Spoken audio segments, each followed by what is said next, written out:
அனைத்து நண்பர்களுக்கும் வணக்கம். உங்கள் ஆஸ்ட்ரோ பழனிசுவாமிகள் பேசுகிறேன். இந்த காணொளியில் கும்பம் ராசி, கும்பம் லக்னமாக இருக்கீங்கன்னாக்க, அல்லது கும்பராசி வேற ஒரு லக்னமாக கூட இருக்கலாம்.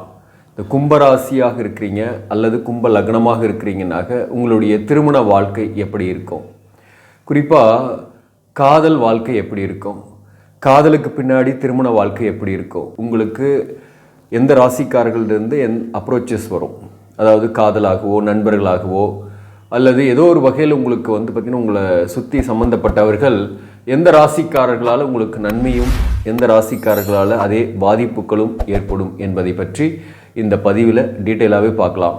இந்த கும்பம் என்பது பார்த்திங்கனாக்க காலபுருஷ தத்துவத்தின் 11ஆம் பாவகம். இந்த வீட்டின் அதிபதி சனி பகவான்.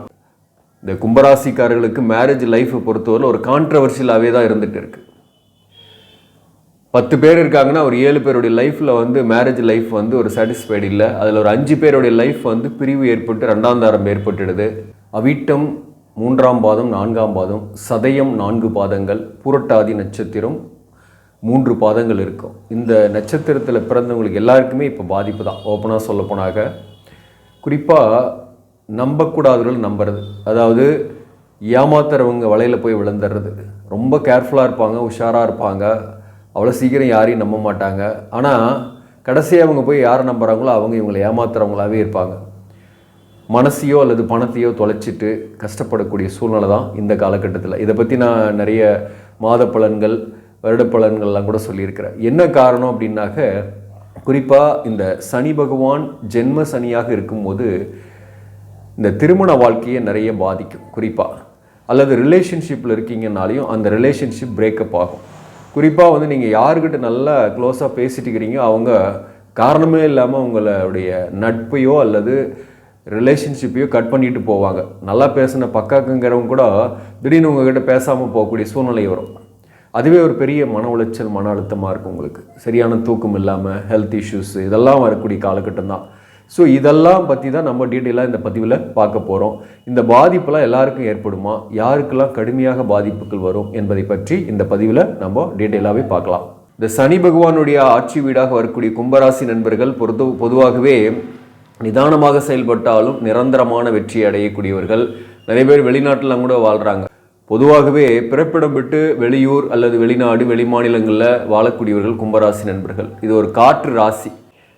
இந்த கும்பராசிக்காரர்கள் வெற்றியாளர்களுக்கு பக்கபலமாகவும் பின்புலமாகவும் இருப்பாங்க. இப்போ பார்த்தீங்கன்னாக்க இந்த கும்பராசி நண்பர்களோட பேச்சு நிதானமாக இருக்கும், பொறுமையாக இருக்கும், நல்ல சாதுரியமான பேச்சு, காரியவாதிகளாக இருப்பாங்க. பேசியே ஏதோ ஒரு வகையில் காரியத்தை சாதிக்கக்கூடியவர்களாக இருப்பாங்க. இவர்களை பொறுத்தவரையிலும் பார்த்தீங்கன்னாக்க காதல் எப்படி வரும் அப்படின்ற விஷயத்துக்கு முக்கியமாக வரணுன்னாக்க, முக்கியமாக இவங்க காதல் வாழ்க்கையை பொறுத்தவரையிலும் இவங்க ஒன்று நினைக்கிறாங்க, அதை அடையணும் அப்படின்னாக்க அதற்கு எந்த விலை வேணாலும் கொடுப்பாங்க. குறிப்பாக எந்த அளவுக்கு இறங்கி போனாலும் சரி அல்லது ஏறி போனாலும் சரி, அதை எப்படியாவது நான் அடையணுன்ற எண்ணங்கள்லாம் இவங்ககிட்ட இருக்கும். குறிப்பாக அந்த காதல் வாழ்க்கையை பொறுத்தவரை இந்த கும்பராசி பெண்களாக இருக்கீங்க அப்படின்னாக்க ஏதோ ஒரு வகையில் உங்களுக்கு பார்த்தீங்கன்னாக்க நட்பாகவோ காதலாகவோ ஏற்படக்கூடிய வாய்ப்பு உண்டு. அதே போல் தான் ஆண்களுக்கும் காதல்லாம் எளிமையாக ஏற்படும். 5ஆம் அதிபதியாக வரக்கூடியவர் புதன் பகவான், 4ஆம் அதிபதியாக வரக்கூடியவர் சுக்கிரன். இந்த கும்பராசிக்கு 9 குடிவனாகவும் சுக்கிரன் வர்றதுனால பார்த்தீங்கன்னாக்க பேசிக்கலாகவே எதிர்பாலினரை வசீகரிக்கக்கூடிய ஆற்றல் உங்ககிட்ட இருக்கும். இந்த கும்பராசியை பொறுத்தவரை சில பேருக்கு எக்ஸ்ட்ரா மேரிட்டல் லைஃப், குறிப்பாக திருமணத்துக்கு மீறிய உறவுகள் ஏற்பட்டுடுது. அதுவும் பார்த்தீங்கன்னா அந்த திருமணத்துக்கு மீறிய உறவு என்பது குறிப்பாக உங்களுடைய குடும்ப வாழ்க்கையை பாதிக்கக்கூடியதாகவே இருக்கும். அதனாலேயே கூட சில பேரெல்லாம் பிரிஞ்சு போகக்கூடிய சூழ்நிலை ஏற்படும். இந்த காமம் என்பது பார்த்தீங்கன்னாக்க உங்களுக்கு உண்டு, காதலும் உண்டு. ஆனால் அந்த காமமும் காதலும் அடையிறதுல நிறைய பிரச்சனைகளும் போராட்டங்களும் இருக்கும். ஒரு ஹாப்பினஸ் வருதுன்னா கூடவே ஒரு பிரச்சனையும் வருது அப்படின்றதாங்க நான் சொல்ல வரேன். அதனால் இந்த திருமண வாழ்க்கையில் குறிப்பாக காதல் வாழ்க்கை என்பது ஒரு டெம்பரவரியான ஹாப்பினஸ்ஸை தான் கொடுக்குது. அதே போல் அது சக்ஸஸ் ஆனாலையும் பிரச்சனை ஆகிடுது, சக்ஸஸ் ஆகலனாலையும் மன உளைச்சலை ஏற்படுத்துறது. சரி, எந்த ராசிக்காரங்கிட்டேருந்து கும்பராசிக்காரர்களுக்கு அப்ரோச்சஸ் வரும், காதலாகவோ அல்லது நட்பாகவோ அல்லது உறவாகவோ ஏதோ ஒரு வகையில் உங்களுக்கு அப்ரோச்சஸ் வரும் அப்படின்னாக்க, இந்த கும்பம் என்பது காற்று ராசி. இந்த காற்று ராசியை ஈர்க்கக்கூடிய ஆற்றல் வந்து நெருப்பு ராசிகளுக்கு உண்டு. அந்த வகையில் பார்த்தீங்கன்னாக்க சிம்ம ராசி, தனுசு ராசி, மேஷ ராசி, இந்த ராசிக்காரர்கள் வந்து உங்களுக்கு வந்து பார்த்தீங்கன்னாக்க அப்ரோச்சஸ் வரும். உங்களுடைய காதலர்களாகவோ, உங்களுடைய காதலியாகவோ, அல்லது வாழ்க்கை துணைவராகவோ, கணவனாகவோ, மனைவியாகவோ இருக்கலாம். இப்படிப்பட்டவர்கள் இருக்கும்போது உங்களுக்கு என்ன ஏற்படுதுன்னாக, ஒரு பக்கம் ஆதாயம் ஏற்படும். வாழ்க்கையில் ஆதாயங்கள் உண்டு, ஆனாலும் பிரச்சனைகளும் உங்களுக்கு கூடவே இருந்துக்கிட்டு இருக்கும். ஒரு மன உளைச்சல்களும் இருக்கும். குறிப்பாக வந்து பார்த்தீங்கன்னாக்க வாழ்க்கை துணைவரை பொறுத்தவரையிலும் உங்களை டாமினேட் பண்ணக்கூடியவராக இருப்பார். அல்லது உங்களுக்கு வரக்கூடிய காதலராக இருந்தாலும் சரி, உங்களை டாமினேட் பண்ணுவாங்க.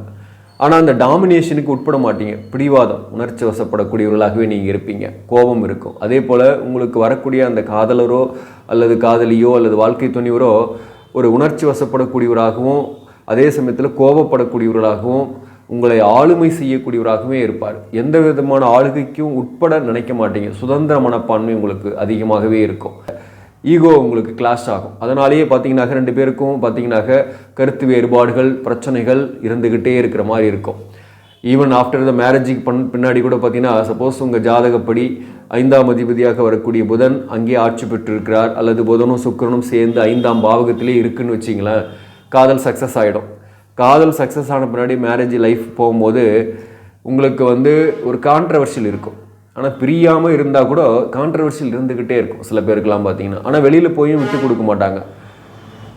வெளியில் போயிட்டு இது மாதிரி என்னுடைய வாழ்க்கை துணைவர் இப்படி அப்படின்றதெல்லாம் எதுவுமே சொல்ல மாட்டாங்க. ஆனால் வீட்டுக்கு வந்தாக ஒரு பிரச்சனையோடு இருக்கும். எளியும் புனையும் இருக்கிற மாதிரி தான் இருந்துகிட்டு இருக்கோம். யாருக்கெல்லாம் அந்த பிரிவுகள் ஏற்படுது அப்படின்ற விஷயத்த சொல்கிறதுக்கு முன்னாடி, இந்த கும்பராசிக்கு வந்து பார்த்தீங்கன்னாக்க மேஷம், சிம்மம், தனுசு இந்த ராசிக்காரர்கிட்ட இருந்து ஏதோ ஒரு வகையில் நட்போ, காதலோ அல்லது உறவோ, ஏதோ ஒரு ரிலேஷன்ஷிப்போ ஏற்படும். இவர்களால் ஆதாயம் உண்டு, ஒரு மகிழ்ச்சியும் உண்டு. ஆனால் இவர்களால் ஒரு மன வருத்தங்களும் கூடவே இருந்துக்கிட்டு இருக்கும். அதே போல் உங்களுக்கு வந்து பார்த்தீங்கன்னாக்க இந்த கும்பராசிக்கு துலாம் ராசி, கன்னி ராசி, அதே போல் பார்த்தீங்கன்னாக்க இங்கே மிதுனம் ராசி, இந்த ராசிக்காரர்களும் உங்களை வந்து அப்ரோச் பண்ணுவாங்க. அந்த ராசிக்கு ஒரு 50%ன்னு வச்சிங்களேன். இந்த ராசிக்காரர்களும் உங்களுக்கு வந்து வரன்களாகவோ அல்லது காதலர்களாகவோ, காதலியாகவோ அல்லது வாழ்க்கை துணைவராகவோ வரக்கூடிய வாய்ப்புக்கெல்லாம் உண்டு. ஆனாலும் இந்த கும்பராசியை பொறுத்தவரையிலும் பார்த்தீங்கன்னாக்க ஏதோ ஒரு வகையில் வந்து திருமண வாழ்க்கையில் பிரச்சனை வந்துடுது. அப்படி பிரச்சனை வர்றவங்க யாராக இருப்பாங்க அப்படின்னு பார்த்தீங்கன்னாக்க, உங்களுக்கு லக்னம்னு ஒன்று இருக்கும். பார்த்தீங்கன்னாக்க கும்ப லக்னமாக இருக்கலாம், அல்லது தனுசு லக்னமாக இருக்கலாம், அல்லது வேறு ஏதோ ஒரு லக்னம் இருக்கும். அந்த லக்னத்துக்கு 7ஆம் அதிபதியாக வரக்கூடிய கிரகம் வக்கரம் பெற்று இருந்தாலோ, அந்த 7ஆம் பாவகத்திற்கு பாபத் தொடர்புகள், அதாவது செவ்வாய், சூரியன் அல்லது ராகு, கேதுக்கள் சம்பந்தப்பட்டு சனி போன்ற கிரகங்கள் இருந்தாலோ, அல்லது அந்த இடத்துல பார்வையிட்டாலோ உங்களுக்கு வந்து பார்த்தீங்கன்னாக்க 7ஆம் அதிபதி வக்கரமாக இருந்தாக இருதாரத்தை ஏற்படுத்தும். அல்லது 7ஆம் அதிபதி நீச பங்கம் என்றாலும் அவர்களுக்கும் இருதாரத்தை ஏற்படுத்தும். அதே போல் 7ஆம் அதிபதி கெட்டு 3ஆம் பாவகத்தில் இருந்து 7ஆம் பாவகத்துக்கு பாவ கிரகங்களின் தொடர்போ அல்லது பாவ கிரகங்களின் பார்வையோ அங்கே இருக்குது அப்படின்னாக்க அவர்களுக்கும் பார்த்தீங்கன்னா திருமண வாழ்க்கையில் பிரச்சனைகள் ஏற்பட்டு பிரிவுகளை ஏற்படுத்துதெல்லாம் கலசர தோஷங்கள். நான் சொல்லக்கூடிய அம்சங்கள்லாம் உங்களுக்கு வந்து கும்பராசினே வச்சிங்களேன். இந்த கும்பராசிக்கு 7ஆம் அதிபதியாக வரக்கூடியவர் சூரியன். இந்த சூரியன் அங்கேயே ஆட்சி பெற்றிருக்காரு அப்படின்னாக்க திருமணம் ஆக வருதுலையும் லேட் ஆகிட்டே இருக்கும். திருமணம் ஆன பின்னாடியும் எளியும் புனையும் மாதிரி இருந்துக்கிட்டே இருக்கிற வேண்டியதான், சண்டை போட்டுக்கிட்டே இருக்க வேண்டியதாக இருக்கும். அதாவது ராசிக்கு 7ஆம் இடத்துல சூரியன் இருந்தாலோ அல்லது லக்னத்துக்கு 7ஆம் இடத்துல சூரியன் இருந்தாலோ ஜோதிடத்தில் என்ன சொல்லுதுன்னா, கல்யாணம் ஆகி 15 வருஷம் சண்டை போட்டுக்கிட்டே இருப்பாங்க அப்படின்னு சொல்லுது. பிரிய மாட்டாங்க, ஆனால் சண்டை போட்டுக்கிட்டே இருப்பாங்கன்னு. அது வந்து அந்த காலத்தில் எழுதி வச்சுது. ஆனால் இன்றைக்கி 15 நாள் தொடர்ந்து சண்டை போட்டாவே பிரிஞ்சு போயிடுறாங்க. இவரோட வாழ்கிறது வேஸ்ட்டு, கஷ்டம், இனிமேல் ஆகாது அப்படின்ட்டு கிளம்பி போயிட்டே இருந்துடுறாங்க. கோர்ட் வாசலில் போய் நின்றுடுறாங்க. ஸோ அந்த மாதிரி பார்த்திங்கன்னா இன்றைய காலகட்டத்துக்கு தகுந்த மாதிரி பார்க்கும்போது இந்த சூரியன் வந்து 7ஆம் பாவகத்தில் இருக்குன்னாக்க மேரேஜும் லேட் ஆகுது, மேரேஜுக்கு பின்னாடி பிரச்சனையும் வருது, அது கடுமையாக பாதிக்குது. அதே போல் சனி நின்றால் 7ஆம் பாவகத்தில் சனி நிற்குது அப்படின்னாக்க வக்கரமாவல்னா பிரச்சனை பெருசாக கிடையாது. வக்கரமாயிட்டா 2 தாருமே ஏற்பட்டுடுது, பிரிஞ்சு போயிடுறாங்க. அல்லது சனி மட்டும் நிற்குதுனாக அதற்கு குரு பார்வை, குருவோட சேர்க்கை போன்ற விஷயங்கள், அதாவது சுபத்துவமாக இருக்குது அப்படின்னாக்க ஒரு தற்காலிக பிரிவோடு போயிடும். தற்காலிக பிரிவோடு போய் அதுக்கப்புறம் சேரக்கூடிய வாய்ப்பு வரும். அதாவது இந்த 7ஆம் பாவகத்துக்கு ஒரு சுப தொடர்பு இருக்குது. இப்போது 7ஆம் அதிபதி வக்கரமே ஆயிருக்காருன்னா கூட, வக்கரமாகி ஒரு 3ஆம் பாவகத்தில் இருக்காருன்னா கூட ஒரு சுப தொடர்பு இருக்குது, குருவோட சேர்க்கை இருக்குது, குருவோட பார்வை இருக்குன்னா அவங்க வந்து தற்காலிக பிரிவோடு போயிடும். அதே போல் இது வந்து 2 ஜாதகத்திலையும் கலஸ்திர தோஷங்கள் இருக்கிறவங்களுக்கு தான் அவங்களுக்கு 2ஆம் தாரம் ஏற்படுது. அதெல்லாம் எந்த காலகட்டத்தில் ஏற்படும் அப்படின்னா, ஒரு மனிதனுக்கு பார்த்தீங்கன்னாக்க இந்த 7ரை சனி காலகட்டத்தில் குறிப்பாக ஜென்ம சனியும் பாத சனியும் கடுமையான பாதிப்புகளை ஏற்படுத்தும், திருமண வாழ்க்கையை பாதிக்கும். ஏன்னா ஜென்மத்தில் சனி இருக்கும்போது 7ஆம் இடத்தை பார்க்குது. அதே போல் 2ஆம் பாவகம் என்பது தனம், குடும்பம், வாக்குஸ்தானம். அந்த இடத்துல சனி வரும்போதும் குடும்ப வாழ்க்கையை பாதிக்குது. ஸோ அந்த வகையில் பார்க்கும்போது பார்த்திங்கனாக்க இந்த காலகட்டத்தில், அதாவது ஒரு மனிதன் செய்த கர்ம வினைகள் எல்லாம் கழிக்கக்கூடிய அதிகமான காலகட்டம் எதுனாக்க இந்த 7ரை சனி வரும்போதும் அஷ்டமத்து சனி வரும்போது தான். இந்த 7ரை சனி இப்போ கும்பராசிக்கு இருக்குனாக்க இந்த காலகட்டத்தை பொறுத்தவரையிலும் திருமண வாழ்க்கையில் பாதிப்புகள், மன அழுத்தம் எல்லாம் இருந்தும் ஏதோ ஒன்று இல்லைன்ற மாதிரி ஒரு நினைப்பு, அதனால் சரியான தூக்கம் இல்லை, அதாவது சிரிக்கவும் முடியல, அளவும் முடியல அப்படின்ற ஒரு சூழ்நிலை தான் இந்த நேரத்தில் கும்பராசிக்காரர்களுக்கு திருமண வாழ்க்கையை பொறுத்தவரையிலும் இருக்கும். அது வந்து யாருக்கு இருக்குன்னா, இப்போ நான் சொன்ன மாதிரி கலஸ்திர தோஷங்கள் இருக்கிறவங்களுக்கு இருக்கும். இப்போ ஒருத்தருக்கு மட்டும் கலஸ்திர தோஷம் இருக்குது, இன்னொருத்தருக்கு இல்லை, சுத்த ஜாதகம் நீங்கள் நினச்சிருக்கீங்கன்னாக்க இப்போவும் இருக்கும், இதே பிரச்சனைகள்லாம் இருக்கும், சச்சரவுகள் இருக்கும். ஆனால் சச்சரவுகளோடு வாழ்ந்துட்டு இருப்பீங்க, அல்லது ஒரு தற்காலிக பிரிவு ஏற்பட்டிருக்கும். 2 பேருக்குமே வந்து கலஸ்திர தோஷம் இருக்குது அப்படின்னாக்க நீங்கள் டிவோர்ஸு அல்லது கோர்ட்டு இந்த மாதிரி இடங்களில் நீங்கள் போயிட்டு வந்துட்டு இருக்கக்கூடிய சூழ்நிலை, அல்லது நிரந்தரமாக பிரிந்து விட்டு இருக்கக்கூடிய சூழ்நிலைலாம் இந்த காலகட்டத்தில் ஏற்படும். அதுதான் 2 பேருக்குமே கலஸ்திர தோஷம் இருக்குன்னா, வாழ்க்கையில் 2 தாரம் ஏற்படணும்னு விதி இருக்குது, நமக்கு ஃபேட் இருக்குன்னா அதை மாற்றவே முடியாது. அதை நோக்கி தான் நம்ம வாழ்க்கை போய்கிட்டு இருக்குமோ தவிர நம்ம அதை மாற்றிட முடியாது. எந்த பரிகாரத்தாலையும் அதை தடுக்க முடியாது. உண்மை அதுதான். ஸோ நமக்கு வந்து இந்த 2 தாரம் ஏற்படணும் அப்படின்னு விதி இருக்குது அப்படின்னும் போது நம்ம ஜாதகத்தில் இருக்குன்னாக்க கண்டிப்பாக நமக்கு என்ன ஆகும், நம்ம ஒரு அவசரத்தில் ஏதோ ஒரு வகையில் கல்யாணம் பண்ணியிருப்போம், அல்லது காதலிச்சு கல்யாணம் பண்ணியிருப்போம். இயற்கையாகவே அவங்களுக்கும் 2 தார தோஷம் இருக்கும், அதாவது கலஸ்திர தோஷம், தார தோஷம் இருக்கும். இப்போது ராசிக்கு 7ஆம் இடத்துல சுக்கிரன் இருக்கிறாரு, கூடவே செவ்வாய் இருக்கிறாருன்னா கூட அதுவே 2 தாரத்தை ஏற்படுத்தும், பிரச்சனையை ஏற்படுத்தும். சீக்கிரமாக மேரேஜ் ஆகும், காதல் திருமணமாக கூட ஆகிடும். ஆனால் ஆஃப்டர் த மேரேஜுக்கு பின்னாடி சச்சரவுகளோடு இருந்து பிரியக்கூடிய சூழ்நிலை ஏற்படுத்தும். இதற்கு ஒரு சுப தொடர்பு இருந்து ஒரு விதி விலக்கோடு இருக்குன்னாக அவர்களுக்கு தப்பிச்சாங்க, அவங்க வந்து தப்பிச்சு அதாவது பிரியாமல் இருப்பாங்க. அதுதான் சொல்ல வரேன். மொத்தத்தில் பார்த்தீங்கன்னாக்க இந்த திருமண வாழ்க்கை என்பது கும்பராசிக்காரர்களுக்கு ஒரு 10 பேர் எடுத்துக்கிட்டாக்க ஒரு 7 பேருக்கு வந்து சரியில்லாமல் தான் இருக்குது, பிரச்சனையோடு இருக்குது, 2ஆம் தாரத்துக்கு போகக்கூடிய சூழ்நிலை அவர்களுக்கு ஏற்பட்டுடுது. அதனால் கும்பராசிக்காரர்கள் அப்படின்னாவே திருமண பொருத்தன்றது ரொம்ப கவனமாக பார்க்கணும் அப்படின்றது தான் இங்கே முக்கியம். இதுக்கு வந்து பல ஜாதகங்கள் நீங்கள் பார்க்குறீங்கன்னா கூட பொறுமையாக பார்த்து திருமணம் செஞ்சுக்கிறது நல்லது.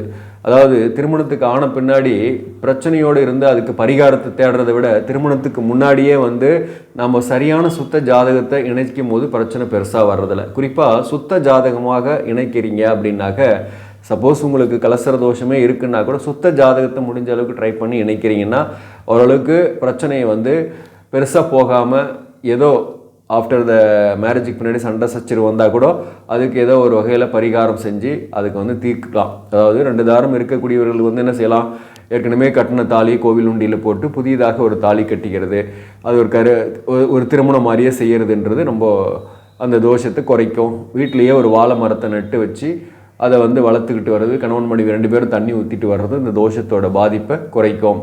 அனுமன் சாலிசா கேட்குறது கூட இந்த பாதிப்பை குறைக்கும். கந்த சஷ்டி கவசம் படிச்சுட்டு வர்றது இந்த பாதிப்பை குறைக்கும்.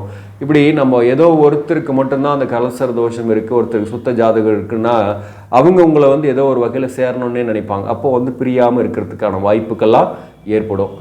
ஆக நண்பர்களே, இந்த பதிவு உங்களுக்கு பிடிச்சிருந்தாக லைக் பண்ணுங்கள், இதை மற்றவர்களுக்கும் ஷேர் பண்ணுங்கள். இன்னும் நம்ம சேனலை சப்ஸ்கிரைப் பண்ணாமல் பார்க்குறவங்க சப்ஸ்கிரைப் பண்ணுங்கள், கண்டினியூ பண்ணுங்கள். இதன் மூலம் உங்களுக்கு ஒரு சரியான ஜோதிட தகவல்களும் ஆன்மீக தகவல்களும் கிடைக்கும். நன்றி, வணக்கம்.